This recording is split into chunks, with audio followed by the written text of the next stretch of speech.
The KSC podcast is supported by Patreon, which is also home to Sinister Cinema Studios, making video games, CGR and liminal horror content.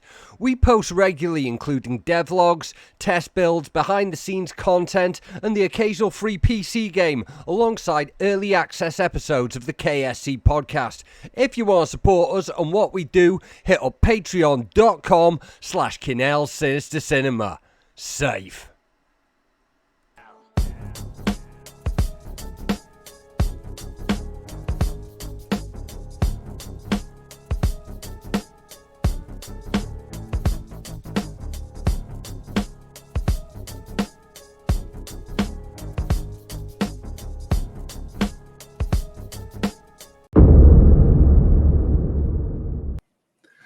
Hey yo, how's it going? How's it going? We are back and looking a bit nice around here. I think you'll agree. New graphics made by myself. Yeah, that's right. We're doing that now. I am Mr. Always Had a Buzz of every rhyme I wrote, and everybody want to know me like the Wi-Fi code, Kinell himself. And we are back with the KSC podcast. I guess this is a reboot. I guess this is season 3. I guess it's a whole new thing. But I mentioned in my previous stuff that we got the whole game dev thing going on, doing a lot of experimenting with CGR, all that kind of thing. None of that AI nonsense. We don't do them things around these parts. But I'm getting back on pushing the Patreon again. We've had a handful of people who've sort of kept me going through this period where I haven't been podcasting regularly, but I have been dropping content regularly. And even though the KSC podcast is going to be, it's not going to be weekly now. It's going to be a bit more of an event thing. There's still regular content on that Patreon, and it's all sorts of different content now. I'm putting up devlogs. I'm putting up behind the scenes footage of me, like figuring out how to do stuff. I'm putting up little test builds and the occasional free little mini game, in addition to early access episodes to the KSC podcast. So that's a lot. I'm just shuffling things around at the Patreon at the minute. But yeah, get over there if you want to support us. Now, first up, still rapping, obviously. So first up, gigs. If you want to catch me live in the very near future, I will be on Don't Flop Checkpoint in London, battling Moke on the 1st of June. That's a huge event. It's the return of Lunar Sea. Insane lineup for that. Well worth checking. That's in London. And the week after, on the 8th of June, I'm going to be up in Dublin battling. I don't know if it's been announced yet, but it's for DFI, which is a Raptors thing. So I'm going to be battling in Dublin June the 8th. So if you're in Ireland, come over, check that out. You will not find a better rap event in the country. Trust me. Yeah, and if you want to check any of my recent YouTube releases, obviously the Moke battle is for the Don't Flop title tournament, which is ongoing, entitled. I won my first round battle against Dub T. The battle for that is out now on YouTube, so you can check that on the Don't Flop YouTube. And if you check the Don't Flop Patreon, you can see my mirror match where I battle my own reflection in front of a packed Bristol crowd. That's on the Don't Flop Patreon. Don't know if that's dropping on the main channel, but there's loads of good stuff on that Don't Flop Patreon. So that's worth checking too. But yeah, as I said, things looking a little nice around here these days. Flipping, been learning a bit of Unreal Engine, been learning a bit of Blender, got all this new technology that I'm using. See that little found footage bit at the start? All me, baby. But so I'm having a lot of fun with that, and I'm getting more into the game dev stuff. And so there's going to be a bit more of a horror games theme, maybe, to upcoming podcasts. And for the big reboot, there was someone that I really wanted to just speak to in general, but particularly wanted as my first guest for the renewed KSC podcast, and that would be ASH MILLMAN. Hello. How are you? I'm good. How are you? Absolutely fantastic. Yeah, don't call it a comeback. He was already here. I watched that mirror match as well. It was good. The little teaser on Instagram. Yeah, flipping. That was a lot of fun. Like, does a lot for the soul, like flipping, literally like shouting at your own reflection, I have to getting try it. all your self-doubts out your system in front of a crowd of about 100 Bristol rap fans that cheer every time you say something. That it's a form of therapy that not many people will get to experience, but it's done a world of good for me because it's the summer and I am feeling fantastic. I don't acknowledge spring. It's a summer as far as I'm concerned. It's either winter or it's summer. Fair enough. Yeah, that's pretty much it. We're a 2-season country now. I first happened across you round about in August because obviously oh yeah, rest in peace to Ghouls magazine, but all the talented people involved still live on and will still be guesting on here whenever I can collar them because they're some of my favorite people to talk to. Ghouls magazine was great for like providing like perspectives that I don't have, and I will continue to seek out those perspectives and support all the people from it. I can't remember what the actual what should we call it specific stream it was, but you was on one, and do you remember which one it was? It was probably a mental health one. I think I've chatted with the guys about mental health stuff before with the Ghouls gang. It might have been with Zoe and Liz and maybe that one. Yeah, that sounds my brain. Yeah, that sounds a bit accurate. That sounds accurate. I remember that. It was a very good stream. I believe it's still up on the Ghouls. If anyone wants to check that, that's still up on the Ghouls YouTube. But yeah, so I followed you on Instagram and like sort of saw what you were up to, and you do loads of shit. Oh, I just love spooky stuff. I can't keep my hands off it, innit? Yeah. Yeah. So, and also something that's very inspiring to me personally is that you've currently gone full time as an independent sort of horror content creator. I have, yeah. I literally just made the jump. So previously I worked for What Culture when I started off in the industry, which is like a YouTube umbrella company. Started off their horror channel and then spread my wings and flew over to PlayStation and presented with PlayStation UK for 3 years. And now it's time to just be Ash Millman from Ash Millman instead of from another company. So I'm really excited to do it. I'm still kind of, figuring it out, easing into it. But I think that's kind of what it is for everyone the whole time. You know what I mean? I don't think there's going to be a point where it clicks where I'm like, here's everything that I do. It's just always going to be figuring it out. But that's good. That's what I wanted. Like a bit of freedom to try some different things, be able to focus on horror content, stream horror games, talk about horror films. Like I'm all in. Yeah, kind of like the flux of things changing, like the journey's part of it, isn't it? Like for sure, definitely. Yeah. Before we tear on into chatting about that, we'll let people know where they can find you. First of all, like we want to make sure that people are checking all this ace stuff you're doing. So, do you want to let the people know your socials and your channel? Yeah, so if you search me on just about anywhere as Ash Millman, I will come up. It's just Ash Millman on like Twitter, Twitch, and YouTube. But on Instagram, there's an extra N because someone else took my name. So I'm Ash Millman on Instagram. But I have 2 YouTube channels. One is Ash Millman Lives or Ash Millman Live. Which is all my VOD uploads from Twitch, and one that I am going to christen soon with some horror content that is my main channel, which is Ash Millman. So it's just my name everywhere. If you search it, something will come up. Oh, brilliant. Excellent scenes. Like I've been like sort of like catch up. I've been watching some of your streams. Like I haven't been watching like loads of streams in general lately, but I've been watching some of your catch ups. One thing that interests me when I was watching the one that I think it went up yesterday or something, you mentioned that you sort of like the way you came into gaming and the way you came into horror, kind of like 2 separate journeys. Yeah, I think so. Because horror has always kind of been a part of me and what I like, and part of my family as well. I've spoken about a couple of times, like being very inspired by my family and taking on things that they're interested in. Because I grew up with like Stephen King, reading horror books.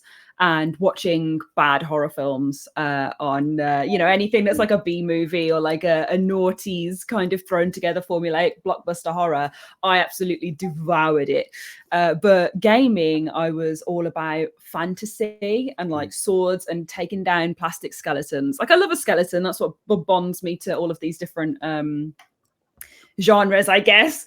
But yeah, it was all fantasy. Like I loved stealth games and RPGs. Oblivion is and was one of my favorite games of all time. Like in Skyrim, that kind of like pure dragon fighting off witches and all that sort of stuff. I always loved being an assassin and taking like the spookier route in fantasy games, but it wasn't until I don't know. I guess when I was a bit of an older teenager that I kind of married the two together and was like, yeah, this is absolutely just my stuff. It's the horror that ties all of this together. And that's what I like about fantasy. It's fantasy's ability to make monsters is what I've always liked. Storytelling and monsters are just chef's kiss. Are the two things that I live for in a spooky thing.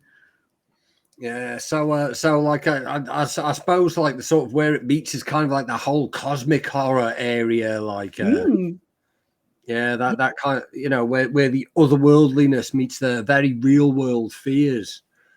Yeah, for sure.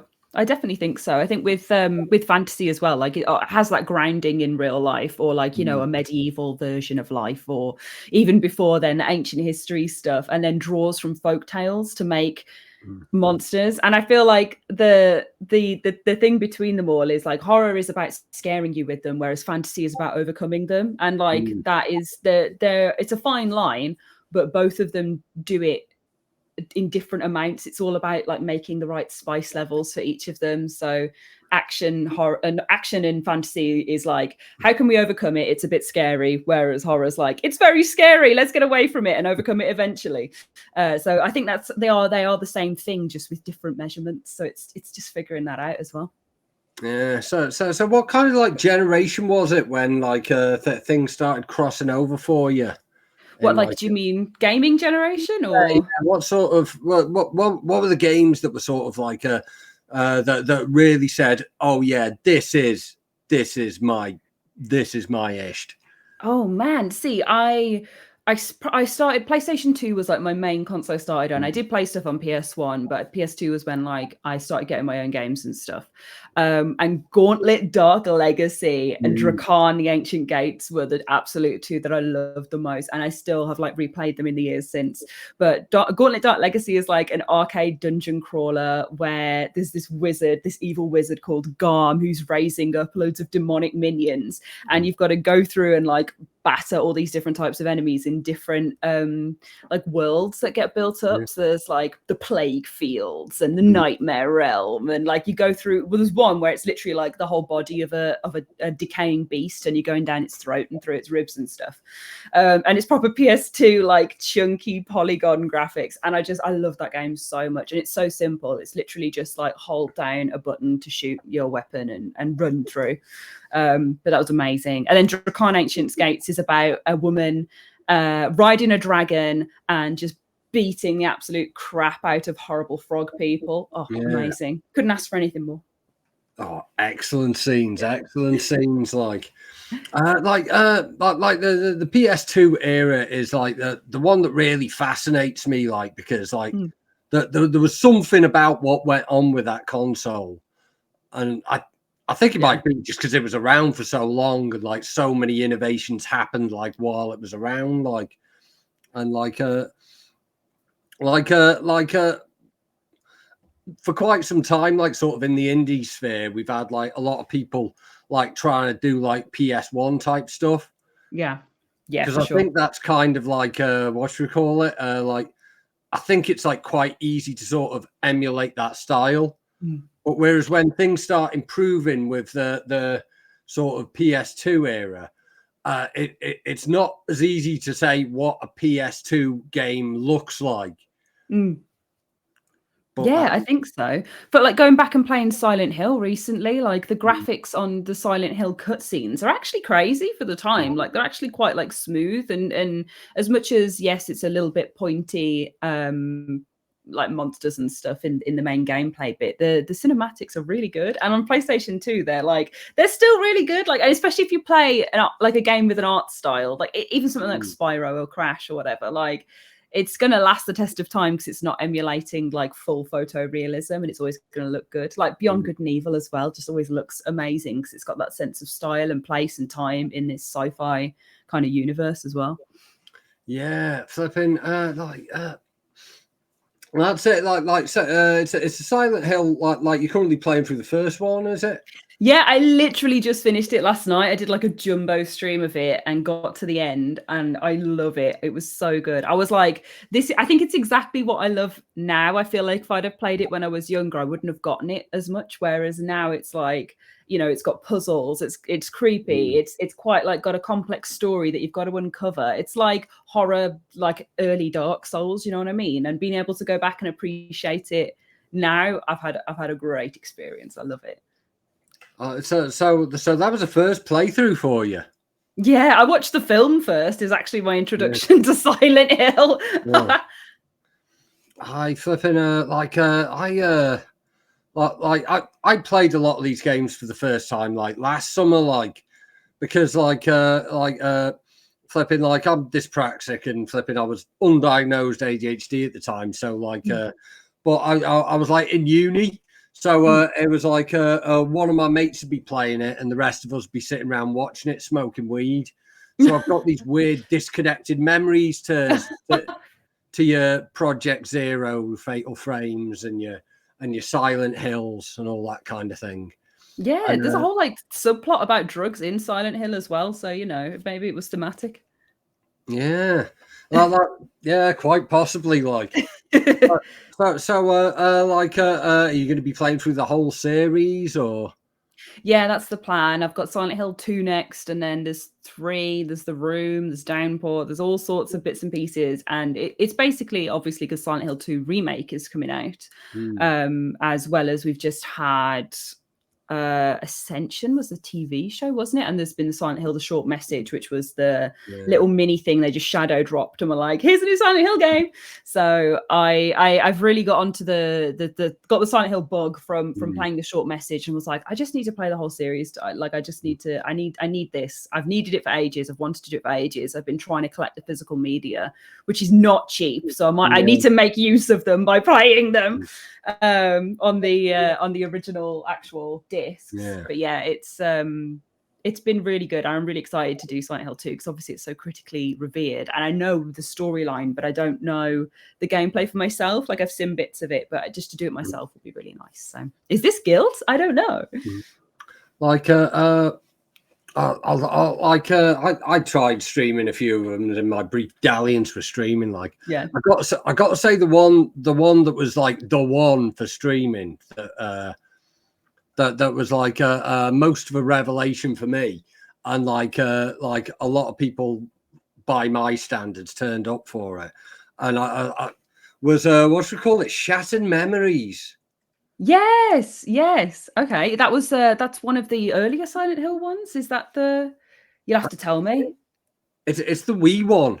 That's it. Okay, yeah, cool. Yeah, I played an emulation of the what we call it, the PS2 version. But are you going to be doing that one? Because like I think it'd be worth getting a Wii out for that. Like getting my Wii out, like Gamer Girl bathwater, Gamer Girl Wii next. Console, of course. Yeah. But no, I think I would like to play them all on, you know, like on the consoles that they came on. Like I don't have a PS1, but I have a PS2. So I can do PS1, PS2, and then PS3 I'm gonna have to figure out at some point. But a Wii, I didn't even think of. So I'll have to look into that and do the whole movement bits with it. Yeah, flipping. I was just playing it with a joypad, and that was kind of fun. But obviously, like flipping, I'm just boring white guy, like, you know. But like flipping, you know, like it's going to be like a lot of visual fun because of some of the things that happen in this game. Like they make a lot of use of the flipping, like the actual devices. Didn't yeah, you mentioned Project Zero, like the Fatal Frame games as well. Didn't they go on the Wii for a while as well? And they're only just coming back over to other consoles. Yeah, like because that was the thing, like, because like I bought a Switch over, like, all this is like the culmination of me buying a Switch over COVID. Yeah. And it was because they had the most recent Project Zero one, I remember on there. But like the mechanic there is like you're taking the photo of like the ghosts. Yeah. And you've got to hold it up. So if you're playing it with what should we call it, like a Switch, you've got to sort of physically hold it to where the ghost would be. Oh, that's cool. I like that. So that was quite a lot of fun. Like, well, are you familiar with that franchise? I didn't play it growing up. It's another one, like a lot of the classic horror games I played. I just used to pick up PS2 and PS1 games based on the picture on the front. And if it had a dragon on it, I was probably going to buy it. So it was like that. And oh my God, there's one that's called like Unicorn something. It had like a gnome riding a unicorn. It's the hardest game I've ever played. That I picked up, but not Project Zero, because I just wasn't a big horror gamer then. Everything else, yeah, but just it wasn't in my games. So this is why I'm going back as well, going back and rediscover all the Silent Hill stuff. And Project Zero, I have the first two. I'm looking at my bookshelf. But yeah, I have the first two over there. So I was gonna hopefully make a series out of those as well, and go and rediscover them, because I played the Maiden of Blackwater and one of the most recent releases. I played the first couple hours of both of those, and I was like, this is great, but I want to make sure I'm getting all the references, so I need to go back to the beginning. I'm like a completionist with anything I start. I'm like, I need to go to the beginning and play all of it and understand it. Yeah, flipping so like that's quite like, because like now we're looking at some of these franchises, you know, they've got their I mean, like flipping Resident Evil. How many Resident Evil games are there? Like, there's many. So and like flipping, they seem to have kept a consistent ish lore throughout them. Like, so that's something that I'm sort of getting through at the minute, and I'm currently dealing with some Resident Evil 6 issues where decisions were made while they were making that thing. That's one of the ones I haven't played. I've played. I came to Resident Evil from the remakes as well, so I love that they've been remaking them. So from Resident Evil, and then 2, 3 remake, 4 remake, which has just come out, 7 and 8. So I just haven't played 5 and 6. Is the ones that I've missed, and then I'm going to go back and do like Code Veronica and the spin-offs as well. But from the mainline series, 5 and 6 are the two that have slipped my grasp so far. Yeah, flipping. They're the ones where it sort of drifted away from horror and that, like. But we got a good Resident Evil episode up on the channel if anyone wants it. Where I got what should we call it, Liz from the Ghouls, because we do like to get people representing here. But yeah, so I'm interested in like outside of gaming, like sort of what's your sort of background with horror movies like? Yeah, so I've basically just always loved horror movies, and I've said, like, my dad is definitely a big horror fan and a big old school horror fan, so we would watch horror movies. My mom loves horror. She's a book fiend. She loves true crime and fake crime. She just loves crime and anything dark that's like serial killer based, and the pair of them watch horror movies a lot, so I grew up watching them.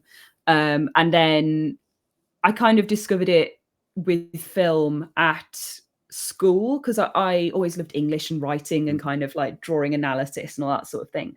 And when I realized you could do it with films and not just books, which I enjoyed, but it wasn't like my favorite thing to do, I was absolutely sold, and then started studying as much as I could incorporate horror movies into the things I was researching. I absolutely would. So I did like everybody does their own zombie timeline, George Romero history sort of thing. So I did that, and then I actually was going to go on and be a special effects makeup artist. Was my original dream. I wanted to be able to make all the scary stuff in films, and at the last minute I changed my mind and decided to do like film and English as a joint degree, which was more like journalism oriented. It wasn't a journalism degree. It was studies and all that sort of stuff. But I figured figured, you know what, I'm good at writing. Or, Yeah. when you're at school, you're like, that's my skill. So, and I got a bit nervous about the makeup stuff. And I was like, you know what, I'm going to do this because then I have a foundation in this, that, the other, blah, blah, blah.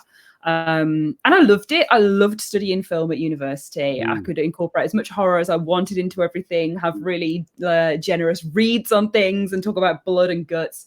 And I also joined entertainment magazine there, which was called The Edge, at Southampton. And I fell in love with like entertainment writing and reviews and being able to break down horror films and horror stuff. And then gaming was always my hobby when I did all of that as well. So the next job I had after that was What Culture. So when I went there, I took all of that film knowledge and from doing my degree and doing journalism, and applied it there. And that's how I managed to open up a horror channel as well, is because all I would talk about is horror. And I was like, I need a place to do this that isn't going to turn our main channel into literally just like the spooky showcase. But yeah, so it's horror films. It's always been that kind of sense of growing up with them and then feeling very homely, I guess. I had a very nice childhood, so I needed something to mess me up, which was horror movies. What are some of the classics that have always, like your personal classics that have stayed with you, the comfort horrors that have always been in your rotation? Yeah. Oh my God. Okay. Any chance to shout about The Descent, I will take it. I love The Descent. The Descent is my favorite horror film. If I had to choose one, and I think I've always struggled to answer this question, latched onto The Descent because it has everything that I love in a horror movie. It's got a cool monster design, something really eerie that it, feels unusual, even though it does follow like the same sort of formula of strange, pale, clawy thing. They make it feel scary and unique, and the sounds they make are amazing. Like an incredible soundscape does so much for being scary, and The Descent absolutely nails it. It's a film all about women, which I love. I love women, so it's nice to have like a whole group of like female spelunkers doing their thing and just watching their relationships. As someone who's always had a lot of female friendships, I really liked it and connected to it that way. And also that there is this layer of film theory over the top, that it's all not what it seems, that maybe it's a psychological breakdown and it isn't this supernatural event that's happening. As well as it has a found footage like homage in it as well. Like it's and I think that scare of when there's a bit where someone's holding a video camera filming themselves looking around in night vision and something comes in at the back, that scare has stuck with me, yes, for years. And that kind of sparked my obsession with found footage horror as well. Like that's what I ended up doing the most of at uni. It's what I wrote my dissertation in. Like I love found footage horror, like your Rex, your Incantation for a recent one. They're just brilliant stuff. So I do love a found footage and mockumentaries as well, and things that are kind of framed not as your average film. Ghost Watch is a big one for me. I love Ghost Watch. Oh yeah, I got my copy of that right back here. Like yes. You've like everything you've listed is something I'm a massive fan of. Like, yeah, I think the only other one I would have to mention is Van Helsing 2004 as well. I love Van Helsing 2004 because that kind of was the peak of, that was my comfort film as a child. I think was because it was goofy and scary, but like it had this sense of theater to it. It was the campsite horror, and it's got like Hugh Jackman in and Dracula being sexy, and it's just like, I just thought it was really good. I loved it growing up, and then watching it back, I'm like, this is the best film ever made, perhaps. But that kind of area of noughties cinema, especially, I think I'm very fond of. Flipping. I relate to that very heavily. Like flipping, I've got a lot of time for like the Resident Evil films and the Underworld films. Like, you can tell if I've had a bad day or if I'm feeling very ill, because I will log all 5 Underworld films in one sitting on Letterboxd. I love that. They are. I watched all the Resident Evil films as like a build up, and I don't get why they get so much hate. You know, like it's goofy, it's camp, it's got the energy of old Resident Evil, which was, you know, oh, you're gonna be a Jill sandwich. Like it's silly, silly. It's supposed to be like spectacle over substance, and the films definitely captured that and went a bit goofy with it. And I think that's fine because they exist as a separate thing anyway. You know what I mean? Like just enjoy the separation.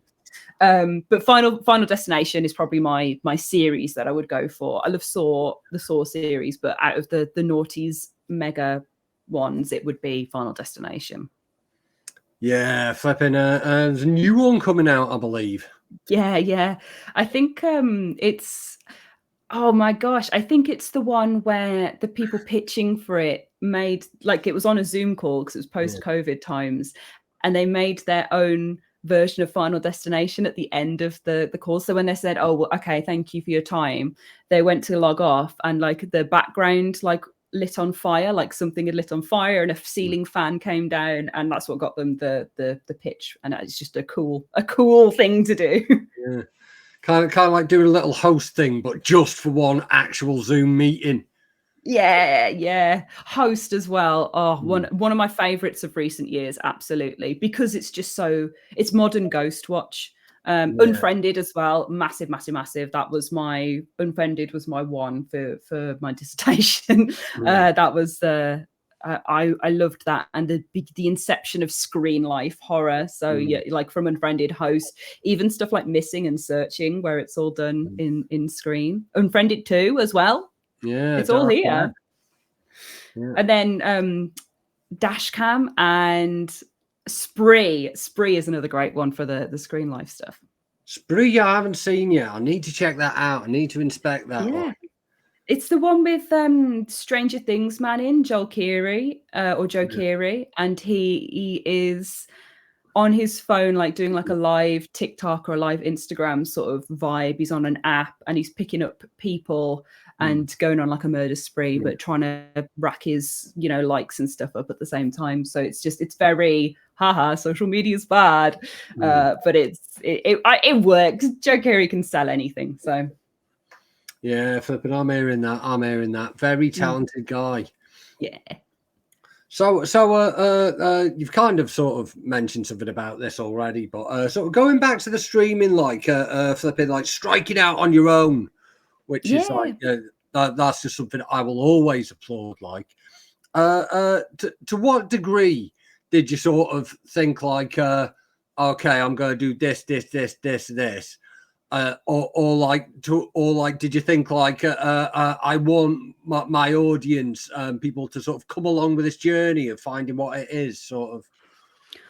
I think for me it's I'll plan something to an obscene degree, and then when I actually go and do it, I don't follow the plan that much.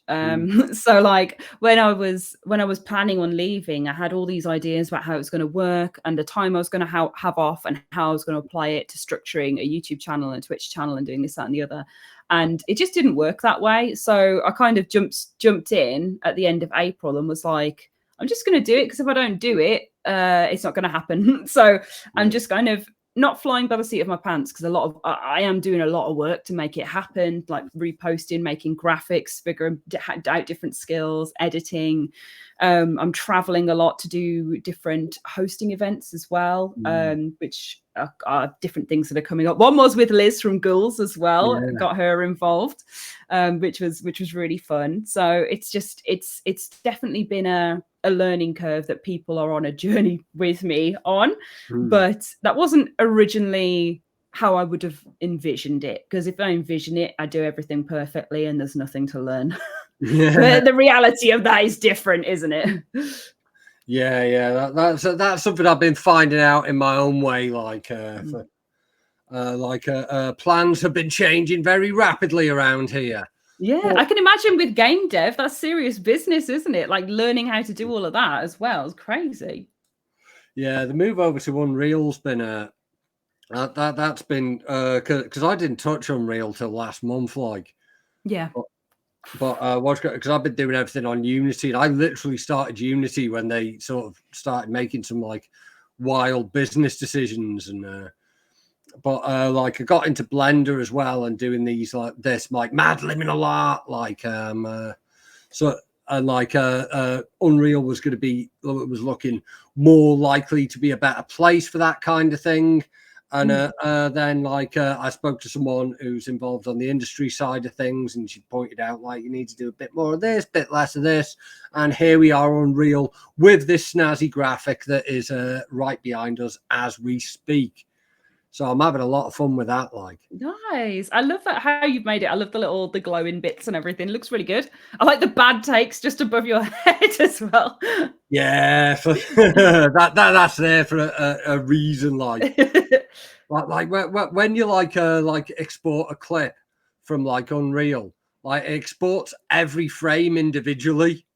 Oh, man. So like I tried out a bunch of them. I wanted to make sure that bad takes was right over my head.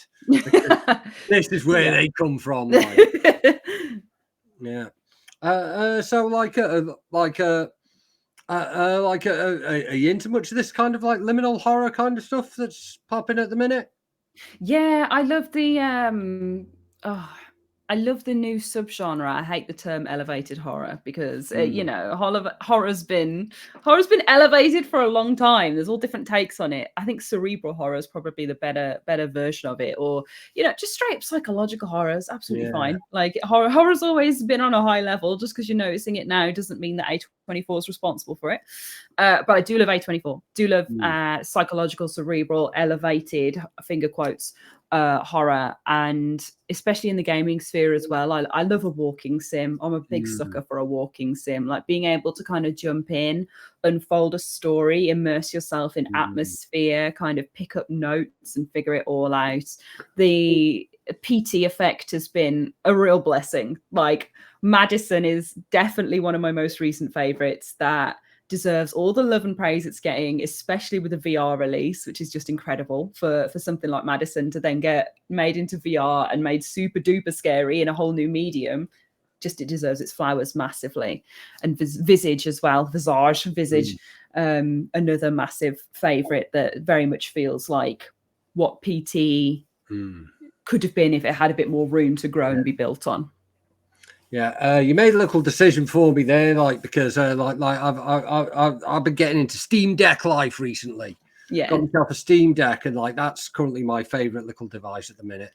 And flipping, like I think Madison was on sale recently, so I got it and like downloaded it, and haven't started it yet. Like, but you're in for such a treat. Oh my goodness, Madison! Like I wouldn't shut up about it when I was on PlayStation Access, and like it's 3 different games in one. It's 3 different games in one is all I would say. I won't say anything else about it, but I would say it's definitely got 3 acts, and the last act is just it's so good. It's so good. Oh, I'm so excited for this. I'm so excited for that. Starting that today.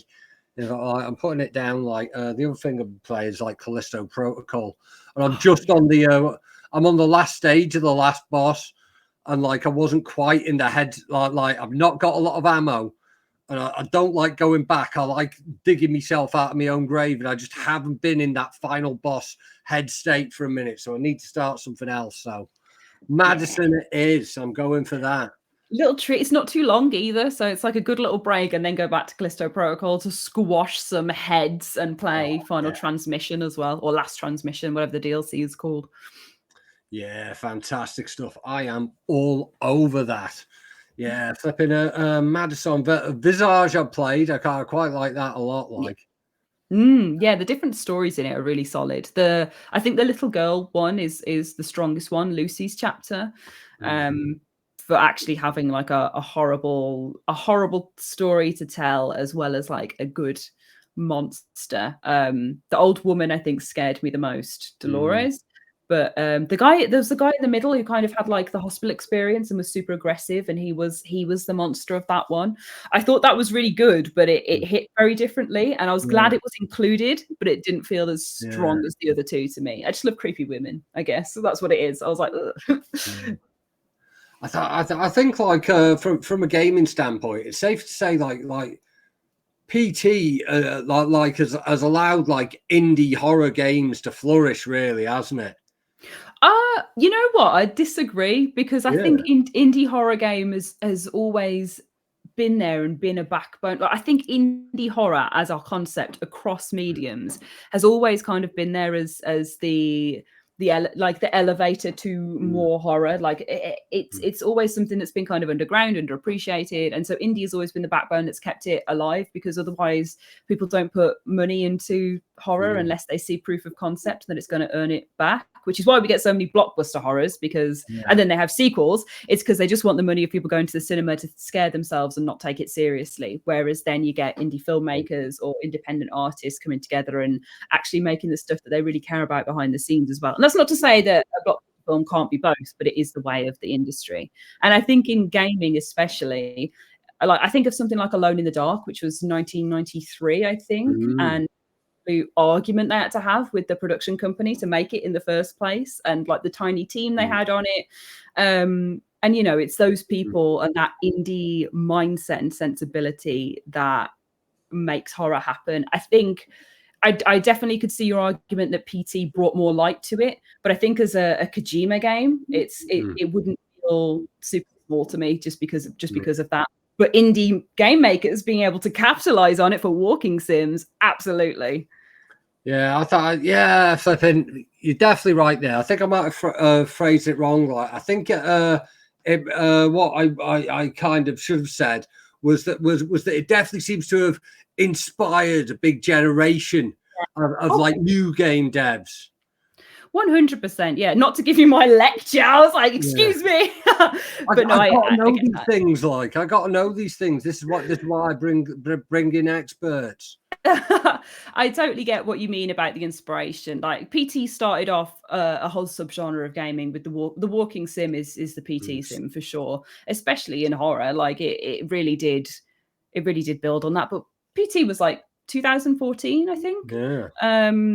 And you know, your Resis, your Silent Hills, your Clock Towers, everything that kind of brewed up in the 90s and then the noughties, you know, paved the way for that to happen as well. Yeah. I like I'm wondering if like because you know that's 10 years, so I like flipping like we must be on like a second wave thing now, because you've had like the PT like inspire all these people, and like they probably did inspire like Chiller's Art, which are the people who made me want to make games like so. Yeah, it's like the code book, isn't it? You got to play some PT, you got to know about it, watch it. You got to have a little PT experience and go, what spooky thing can I make? Who's going to be my Lisa? Like it's just it's like, you know, I would say that, and then your Resi, your Silent Hill. It's the holy trinity of survival horror, even though PT isn't survival horror, of horror in gaming, I would say. Yeah. Like I thought, like it's such an accessible like sort of genre to make, because like you're not really designing like lots of characters and having to animate lots of dialogue and all this kind of thing. Although it turns out like flipping, you know, the game's just been changed with animating dialogue. Like just this week, I've been learning the doing the motion capture with doing motion capture with an iPad. Yeah, that's crazy. How do you do motion capture with an iPad? That sounds wild. Like for the facial thing, it's like the newer ones, like it's an iPad Pro, like, and like the what do you call it, newer iPhones. They've you know, with the 3 cameras and that do the depth.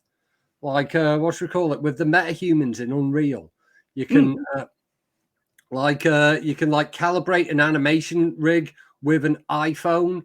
And that's wild. And then you can record it, and like this is one thing, because one thing I wanted to do is like bring in people from the battle rap culture, and respect BA, who I'm working with, like also going to have like a significant role in the game, because he's like such an excellent performer. And like thing is with rappers, they've all got microphones in their house. Yeah, they've all got microphones and can record a clean vocal. But now if they've got an iPhone as well, and flipping anyone could do this, is like, what you call it? If they can have the iPhone there, if I've already got it calibrated while they record their vocal, then flipping, I can put anyone in there as a character, which is flipping ace, because, you know, I don't want to pay loads to rent out studio facilities, but I do want to put my mates in games. Yeah, it's accessible, isn't it? Like being able to just go, cool, that's how your mouth moves, that's how your voice sounds. Let me slap you on like a little robot. That's sick. That's really cool and really accessible, and such a cool tool for indie dev to grow with as well and experiment with. Yeah, if I've been getting hold of an iPhone or an iPad is like a whole different thing. Like, and yeah, very exciting times for technology. But I'm not going to riff too much on that. But if you I occasionally post little shorts on YouTube or like little reels of things I'm working on. But if you want to see things a bit more in depth, hit up the Patreon. Got to start pushing it, like. I know the struggle. Got to put some effort. Like, how have you been finding that kind of thing? Because, like, as I say, you've been like doing this for like quite large organizations, and like it's like how so much of what you do is sort of like revolving around promo. So, how have you been finding that side of things?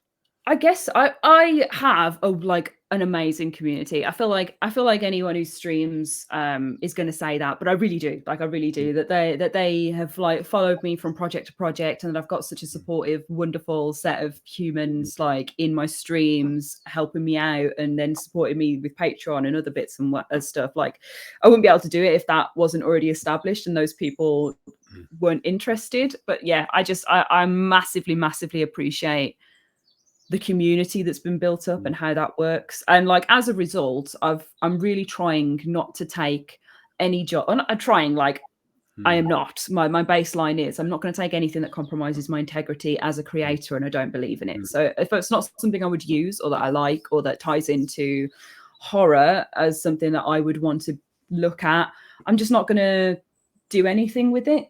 And I think that kind of extends to adverts as well with Twitch. I haven't really put as many adverts as I can on everything because I want the content to be accessible. I want people to be able to enjoy it without having a paywall or to you know, there's extra stuff behind paywalls as well, but I want people to be able to access as much as possible and then support me through views rather than have to spend to be able to let me do stuff, like make it worth it, you know what I mean, for someone to support me.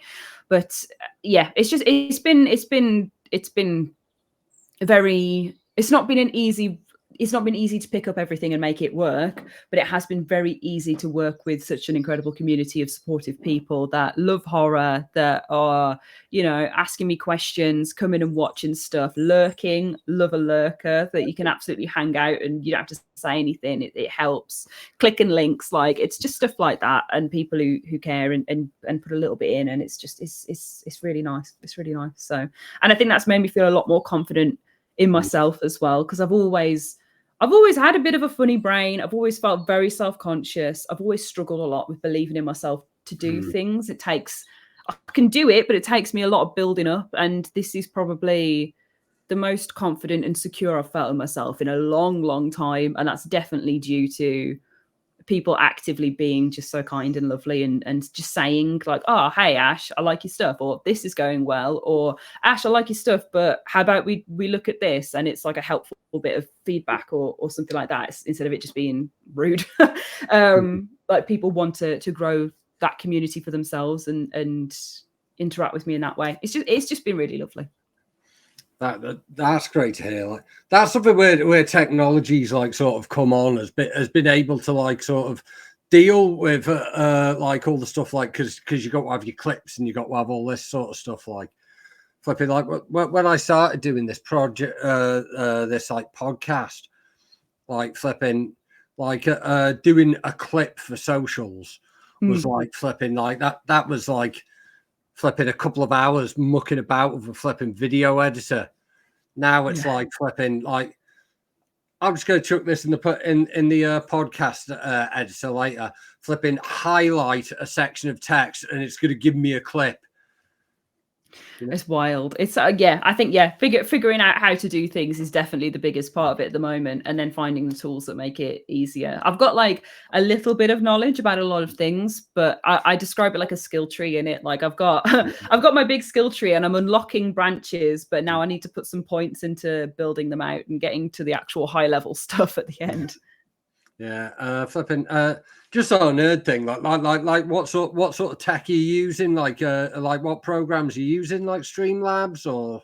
Yeah, so I use OBS because a lot of everything that I've learned to do is through PlayStation Access. They trained me the best with streaming. I got a lot of YouTube info from them and What Culture's YouTube. So like I learned how to set up videos and SEO and all that sort of stuff from those guys.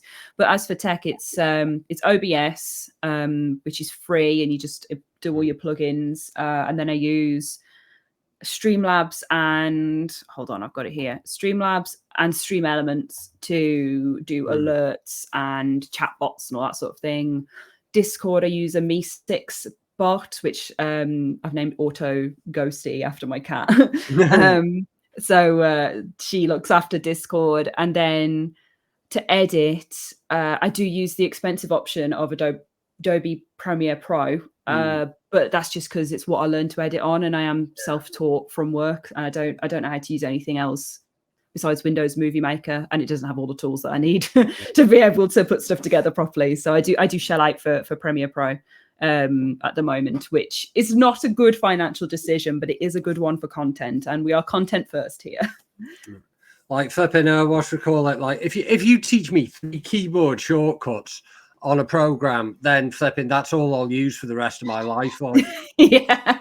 Oh God, I wrote a whole document when I was learning that I refer back to about all the different shortcuts, where they work, how this does that and the other. And like if it doesn't match up, like from what I've written to the thing, I'm like lost for hours going through YouTube tutorials, going down rabbit holes. Like, how do I put this together? I've taught myself how to use Canva. Canva's the other one for graphics, which I find a lot. Photoshop's too intimidating for me and expensive. So I was like, I can do it with Canva if I just figure out the basics. So I make thumbnails with Canva. Yeah, it's quite convenient, Canva and all. Like, easy to use, which is what we want. Yeah, like flipping, like I say, like flipping, like and anytime I got to edit something on audio, I use Ableton. I use a full DAW, and like because I know where the shortcuts are. Like, like flipping editing, like that little bit of audio at the start that goes on the video, like. Flipping, that was done with the same entire setup I use for like making music on, because I know it, and I know Audacity's like probably really easy to use, but I know how to do it in a much bigger program that I've already got. So it's going to be one of them. Yeah, that's a smart way of doing it, though. Using your software and then experimenting with it as well is definitely part of the fun of being your own creator. And Audacity's great, and it's great for cutting audio. I use it simply just to cut audio. But yeah, to do everything that you want to do to make it sound nice as well, because you're going to know audio as a rapper as well. What sounds nice and crispy, like better to have a big program for it.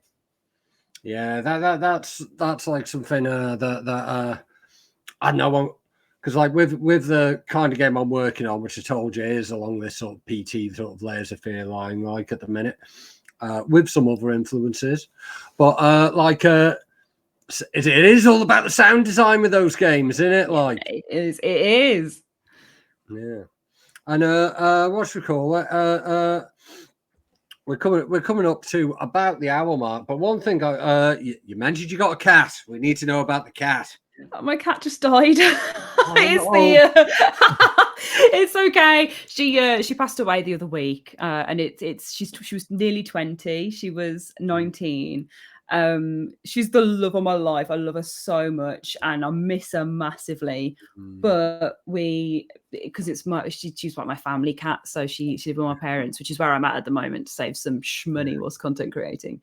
So we've got 2 new kittens coming soon to kind of give some cat energy to the house again, and they're coming on the end of this week, which we're all really excited about. And their names are Ozzy and Gonzo, and one is like black and one is black and white, and they are so sweet. They're adorable. But they're 2 boys and they're 2 kittens. And like Toasty was like my old lady. She was a proper like pensioner around the house. So I'm scared of all of the activity they're going to be doing. Flipping that's the colour combo that we got going on over here. Have you got cats? Yeah, the lads are snoozing right now, but I don't want to wake them up. Like flipping, if you turn this podcast up really loud, you can hear some snoring, and it's not a human. It's what should we call it? Tony by young, so called because he's got after Tony Montana, because he's got a scar on his face. He's the old black one, and flipping, I adopted him in 2015 when he was found run over on the side of the road. Oh my god, that's why awful. He's got a scar on his face, but now he's cool like a pirate, or like Tony Montana. And we've got the slightly younger tuxedo model called Young Dillinger, who, if you follow me on Blue Skies, normally where my what should we call it, main cat content goes, but he does lots of shouting, and so there's lots of footage of that available. But yeah, two little kittens, the all black and tuxedo combo, exceptional combo for cats, like. Absolutely. We went there originally with the intention of adopting Gonzo as the black and white one, because he's like a little bit long haired and just super loving, and the mom cat as well. But we met Ozzy, and like, because they're both young kittens, we were like they'd be better off together, and just fell in love with him. Like I just love black cats. I think black cats are so sweet. So like the pair of them together, oh, they are actually like stinking cute. Like Ozzy has a cold at the moment, is why it's taken a while for him to pick us up. It's taken a while for us to pick them up. So he's the person we're adopting them from, part of the rescue team, keeps just sending videos of him like making little snorky noises, and it's disgustingly cute. It's rancid. It makes me so sick with joy. It's it's great. Yeah, flipping. I literally turn into an excited child if I see like footage of a kitten sniffling. Yeah, I will send it you. I'll send you the video of Ozzy having a sniffle. It's so cute. Oh, I'm really excited for it. I'm not gonna lie. Yeah. I like that's gonna be me. I'm gonna edit this podcast, upload it to the various platforms.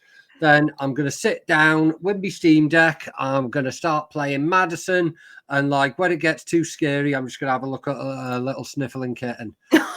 That is the perfect day. Oh my God. I'm so gassed for you. That's amazing. Yeah, that's brilliant. Flipping. Oh, I might have to order a pizza, you know. Why not? Let's get the, what should we call it? The full set. The full set. I actually one last quick question that because I just banged your last stream on, like had a quick listen to that. Did you say something about carbonara pizza?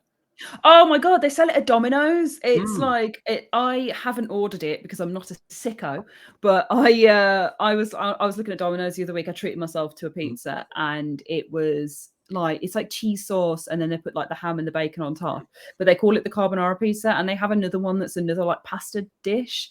I don't know, it probably is fine, but calling it a carbonara pizza just makes me feel unsettled, like there's going to be like tagliatelle hanging out like tentacles or something. Yeah, like flipping, like some people don't like it if you call some carbonara carbonara, so calling a pizza carbonara is like, that's crazy talk. Like I haven't had a Domino's for ages. I live in Chester, like, and there's loads of nice indie places and like flipping like artisanal places to eat. We just got a new American pizza slice place that I've been to today. Like, so I never seem to order a Domino's these days, but I do like dirty chain pizzas nice once in a while. Like, and flipping, because it's so rare that I get them, they've always like made some kind of insane decision since the last time I've seen them. Oh my God, the Pizza Hut ones where they had the cheeseburgers in the crust and the hot dogs in the crust, they were the wild ones. They're always doing something that's like, how can we upset Italians the most? Let's see. Yeah, flipping, what should we call it? The Italian mad at food era, when that was like viral, that was just a great time in my life. I'm not going to lie. Oh, I have a couple of Italian friends who like they just I love hearing the food takes because it's so passionate. It's so passionate. And they're always right as well. Like Yeah. it's supposed to be good. Like I want it to be good. Tell me the best way of making this not horrific. Yeah, flipping that you don't get that passion about something you're not good at, like. Yeah. Yeah, flipping there's a what we call it, an Italian dude who works with me. Like I like setting him off, like, you know. Oh no. But again, that's how you get the good cook. That's how you get the good cooking tips, isn't it? Like, but if I see something that I know is nice, but I know he won't like, I know he'll say something better if I bring it up. So it's good to do that. Oh, But, the aggressive yeah, cookbook.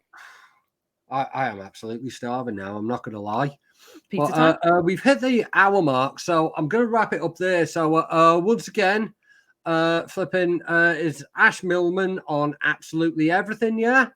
Yeah, if I have an account, it will come up as Ash Millman, and it has an extra N on Instagram, and that's and then my VOD channel is Ash Millman Lives or Lives. I'm not sure how I'm going to start saying that yet. I haven't decided. I just thought the wordplay was funny.